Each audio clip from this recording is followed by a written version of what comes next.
Yang pertama untuk di menu, di bagian menu di sini, di bagian menu ada sistem ya, sistem. Nah, kemudian ini ada referensi bisa kita setting ya, referensi kita gunakan internal referensi atau kita gunakan external referensi.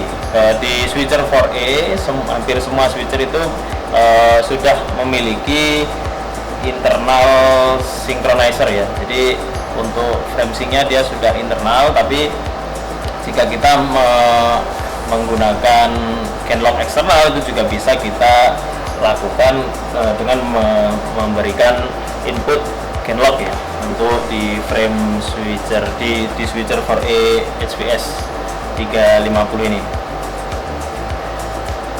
Ini ya untuk teman-teman, di sini untuk framenya ya, di sini ada tipe untuk referensi, BB dan juga tracing. Nah, itu tergantung di device teman-teman yang lain itu menggunakan metode sinkronasi apa. Kemudian di page 2 ini yang tracing ya, untuk referensi out. Referensi out ini biasanya kita hubungkan ke sistem kamera ya. Jika kita menggunakan sistem kamera IFP seperti itu, maka kita harus memberikan synchronize sinyal ya. Ya, seperti ini ya teman-teman. Kalau di sebelah kanan saya ini ada BSF CCU ya, CCU unit, kamera control unit untuk Ikegami HDK55, yang itu di port belakang bisa kita berikan referensi yang kita bisa ambil dari sini ya. Itu teman-teman ada ref out. Nah, ref out itu bisa kita masukkan ke referensi in yang ada di BSF dari CCU kamera HDK55. Oke. Selanjutnya untuk menu berikutnya teman-teman, di sini ya. Kembali ke menu utama. Di sini ada sistem ya, di sini format. Format di switcher ini memiliki beberapa format.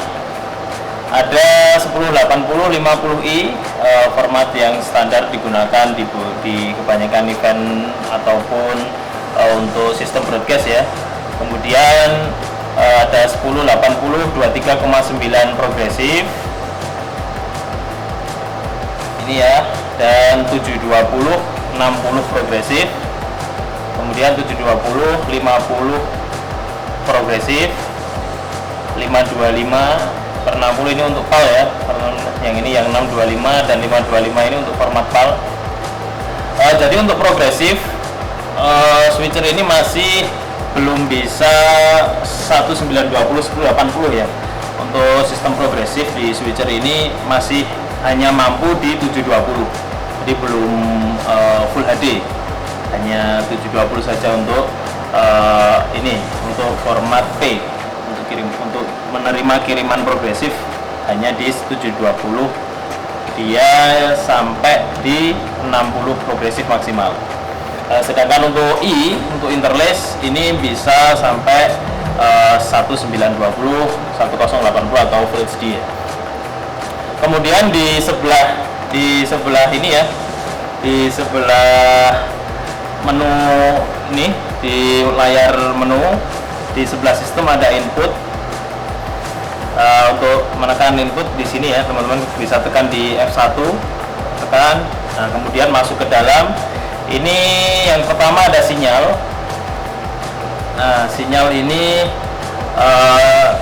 bisa kita pilih untuk ini ya, misal kita di cam 1. Di cam 1 formatnya ini bisa kita rubah ya teman-teman.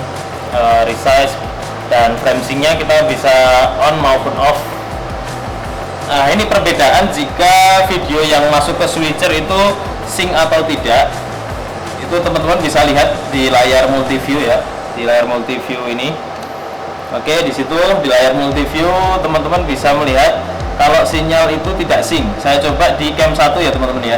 Bisa lihat di layar preview. Di layar preview itu syncnya akan saya matikan, framesingnya akan saya matikan. Maka gambarnya seperti itu. tidak pada posisi yang seharusnya, dan gambar itu akan bergerak teman-teman. Jika teman-teman melihat di layar preview, di situ gambarnya bergerak naik ya, gambarnya bergerak naik seperti itu.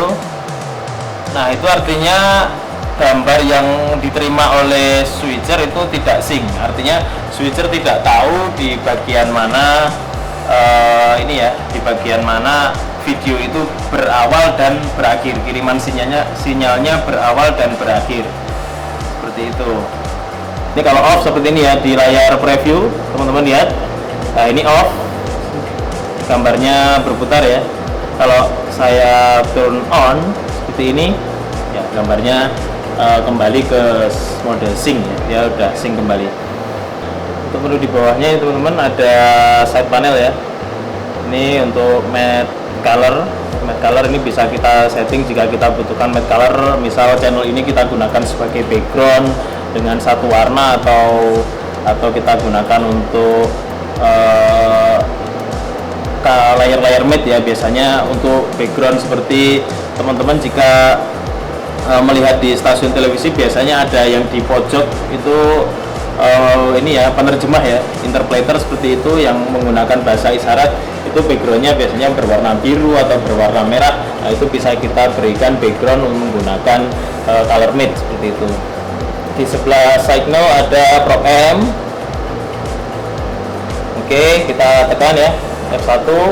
Nah, Prop M ini difungsikan untuk kita melakukan amplifikasi ya, untuk kita bisa melakukan amplifikasi seperti video yang masuk ke switcher, apakah itu kurang hijau atau kurang merah atau kurang biru seperti itu bisa kita lakukan amplifikasi atau penambahan ini ya, penambahan gain menggunakan Prop M yang ada di switcher ini.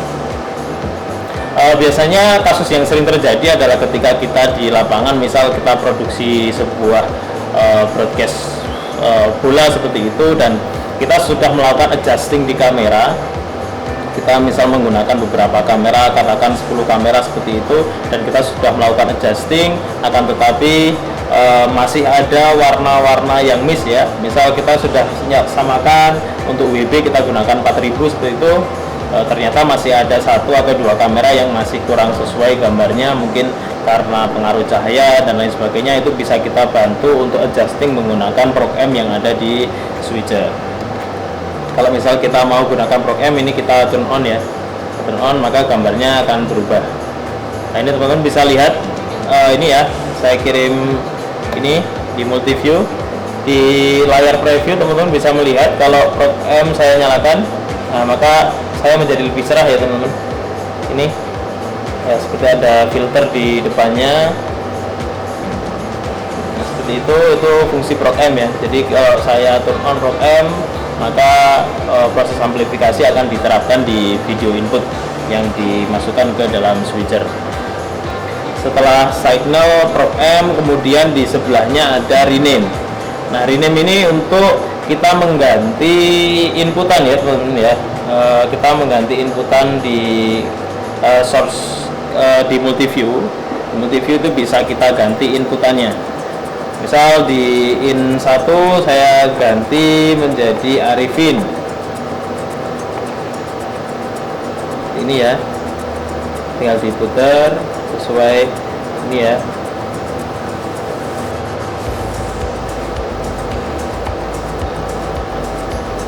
Arifin.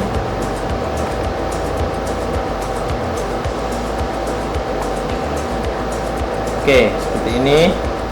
Maka nanti di layar multiview itu bisa saya tampilkan nama Arifin.